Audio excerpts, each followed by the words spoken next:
you're going to have to cut the end of the Winn grip.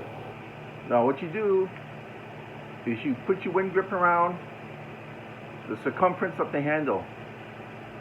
You can mark it with a pen like I did, or your fingernail, and once you do that, then you cut from an angle from there to the end diagonally. You start, you see how you got your cut here? Then you start rolling it along the edge, right? Line it up so it rolls along the edge. So what we're going to do is we're going to take the tape, the adhesive tape on the back. See, there's adhesive tape.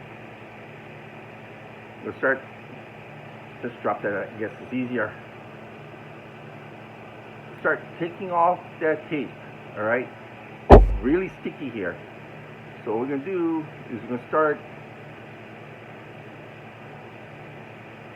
peeling it back. Now, see this black area?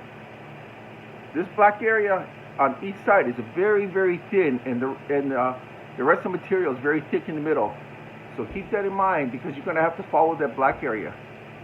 So the beginning part is fairly important.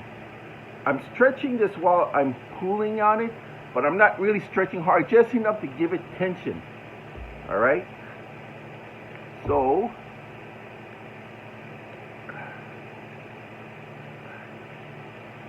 let's see now.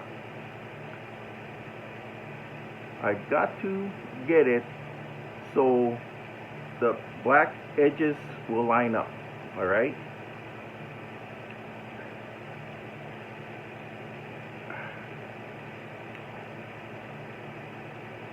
Like so. You see that? The black edges are overlapping each other. So you just have to do that continually to go all the way down. I'm halfway down. See, I started from the top and I'm working my way down. Now I want to apply enough pressure just so I can get this thing to hear well. It's hard to do it standing up, so I've been sitting down doing it. But see, that's what you want to do, and it's going to be a much better feeling grip. This is the important part, the end. When you come down to the end, because you're coming down at a angle, see that? You just even this across until all the pieces line up like so. Then you cut it across like that, and then you just even it off. Once you even it off, so you're gonna have that overlap, right? Look at that. So you get the end over here, and you cut it this way at an angle to match up. So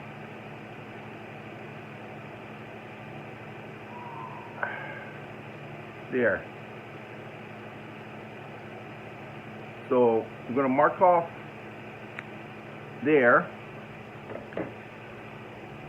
This time I can just cut it. Mark that off and cut this back to where it starts, which is right there. So let me see. Cut that section off from the bottom.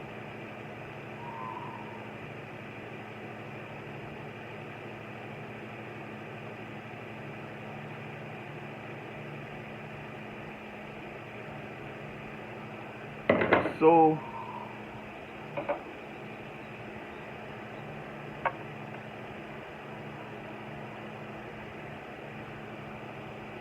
there you go. See? So let me just clean that up a bit. That's the way it's going to look. And now we're going to get the tape, which is this tape right here that comes with it. And it will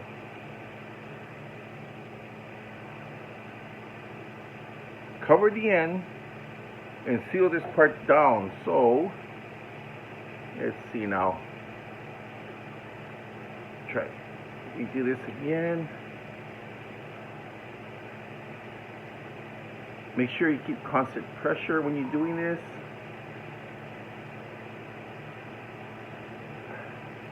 Okay. Now I'm going to use the tape.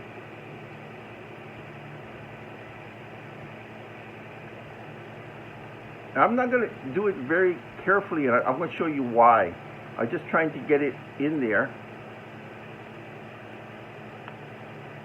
Because when I did my first one, I found out, okay, there, see, it's on.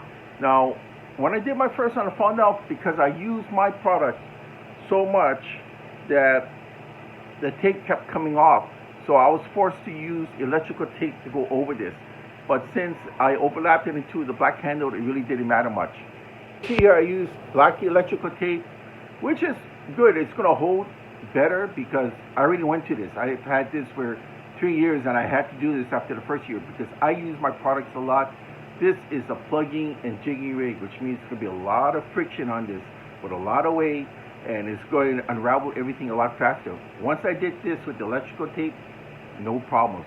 But you can see how beautiful that looks, right? Now, this here, the blue, will be a nice complement to the blue top of this. Look at this.